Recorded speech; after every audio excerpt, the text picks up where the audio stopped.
Shareholders have cast their votes on whether Cyrus Mistry should continue as a director on the board of the company. One look at the TCS shareholding will tell you why this is a foregone conclusion.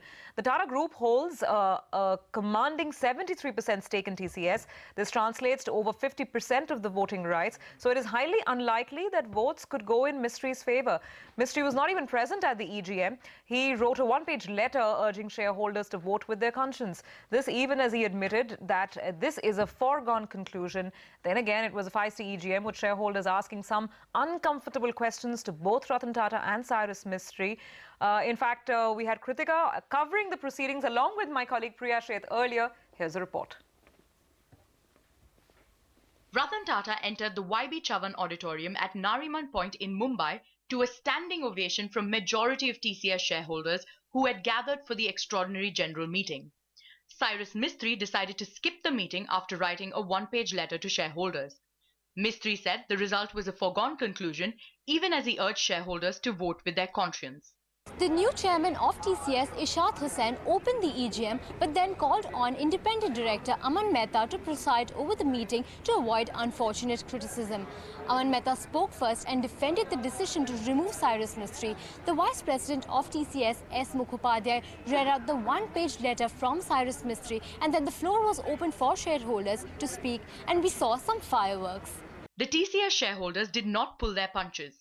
The first three shareholders supported the decision to remove Cyrus Mistry, but the fourth shareholder had some straight questions for Ratan Tata himself. Does Mr. Ratan Tata want only yes men around him? I am concerned about the lack of independence at Tata companies. But the shareholder who spoke next disagreed. He requested Mr. Mistry to step down amicably and said he was given enough time to prove his mettle. But the shareholder who followed him questioned the credentials of Ishaq Hussain to be chairman of TCS. He claimed that there was no compelling reason to remove Cyrus Mistry and asked the Remuneration Committee report to be given to the shareholders. This shareholder also asked why Mr. Ratan Tata himself is not answering the questions, and this created some commotion. The chairman of the meeting, Aman Mehta, was not able to answer the shareholder's question. I asked him, my chairman, Mr. Cyrus, why was he removed? He never had an answer for that. Ishaq Hussain is the chairman of TCS. Why? How are they appointed? What is their qualification? Independent means what? But the Tatas found a lot of support from shareholders who spoke next. One asked why Cyrus Mistry did not raise issues of corporate governance earlier. He also questioned Mistry's absence, asking if he was not ready to face questions from shareholders. Tata साहब बहुत gentleman आदमी है, उनको बदनाम कर दिया उन्होंने. ऐसा उनको नहीं करना चाहिए था. मैंने तो यहाँ तक कहा अभी ऊपर टाटा साहब को, टाटा साहब कोई गलत काम कभी कर ही नहीं सकते. कभी भी आपका टाटा साहब कोई मुकाम आए, काश कि मेरी जान आपके काम आए. Many shareholders were concerned this fight is becoming increasingly ugly. One shareholder said fights at home must be resolved at home, and this should extend to boardrooms as well.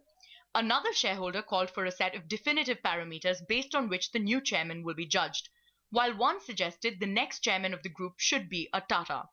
He should have chosen that, and gracefully he would have been there up till now, and we would have appreciated him, and he would have got the respectability. At the outset, this saga wouldn't have happened had Mr. Cyrus on his own resigned when his team of directors, including independent directors, had no faith in him and they voted against him. After all the drama and back and forth, Ratan Tata and Tata Sons did manage to find quite a lot of support, with 35 out of the 39 people that had spoken at the TCS EGM supporting Tata Sons and the decision to remove Cyrus Mistry from the position of director. So reasons given were plenty, lots of arguments, but at the end of the day, TCS EGM is now done and dusted. The action now shifts to Tata Teleservices and Indian Hotels, whose AGMs are lined up very soon. With Priya Sheth in Mumbai, Kritika Saxena.